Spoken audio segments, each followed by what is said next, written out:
ఒకప్పుడు ఇప్పుడున్న తెలంగాణ అంతా ఆంధ్రాలో పార్టీ, మొత్తం ఆంధ్రాలో భాగం. కాబట్టి సీట్లకి సంబంధించి మొదట్లో అయితే కనుక హైదరాబాదు ఆ పక్కన ఇది రాజధాని ప్రాంతం వరకు ప్రత్యేక జోన్ అని చెప్పేసి అక్కడ మిగతా వాళ్ళకి ఉద్యోగాలు లేవంటే జయాంధ్ర ఉద్యమం వచ్చింది. ఆ తర్వాతన ఇందిరాగాంధీ దాన్ని ఫ్రీ జోన్ చేసింది. దాంతో ఆంధ్రులకు కూడా అక్కడ అవకాశాలు ఎక్కువ వచ్చింది. దాని కారణంగానే తెలంగాణ వాళ్ళకి అన్యాయం అయిపోతున్నారంటూ నీళ్లు నిధులు నియామకాలతో ఉద్యమాలు చేసినటువంటి టీఆర్ఎస్ రాష్ట్ర విభజన చేసింది. ఆ విభజన సందర్భంలో 15% అంటే టోటల్గా ప్రతి రాష్ట్రంలో కూడా 80% లోకల్ వాళ్ళకే చదువులకి కానీ ఉద్యోగాలకు కానీ అవకాశాలు ఉంటాయి. ఒక 20% జనరల్లో పెడతారు.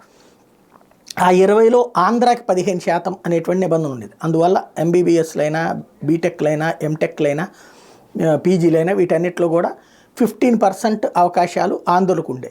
ఇప్పుడు ఈ ఏడాదితో అది ముగిసిపోతుంది. ఎందుకంటే విభజన చట్టం రేపు జూన్ 1తో ముగిసిపోతుంది. దాంతో ఆంధ్రప్రదేశ్ ప్రభుత్వం దాని మీద విధి విధానాలు రూపొందించండి, ఇక అక్కడ మనకి సీట్లు రావు కాబట్టి వాట్ నెక్స్ట్, దీని మీద రాష్ట్రపతిని అప్రోచ్ అవ్వడమా, లేదంటే కోర్టుకు వెళ్ళి ఇంకొక 5 ఏళ్ళు 10 ఏళ్ళు ఇక్కడికి రావాలని చెప్పడమా అన్నటువంటి దాని మీద ఒక కసరత్తు చేయమని చెప్పింది. అయితే ఇక్కడే అసలు లాజిక్ ఉంది. ఒకవేళ అది జరిగితే తెలంగాణ వాళ్ళు ఏమంటారు, ఇక్కడ వచ్చినటువంటి త్రిబుల్ ఐటీలు, ఐఐఎంలు ఏదైతే కేంద్ర ప్రభుత్వం నుండి ఆంధ్రాకు వచ్చినాయో వాటిట్లో కూడా వాళ్ళు అడిగేటటువంటి అవకాశం ఉంటుంది.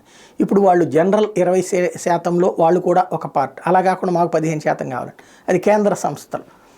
కాబట్టి ఇట్లాంటి పరిస్థితులు వస్తాయి. కానీ ఇక్కడ ఓవరాల్గా అయితే ఇప్పటితో ముగిసిన అధ్యాయం కాబోతోంది. ఆంధ్ర తెలంగాణలకు సంబంధించినటువంటి చిట్ట చివరి బంధం తెగిపోబోతోంది.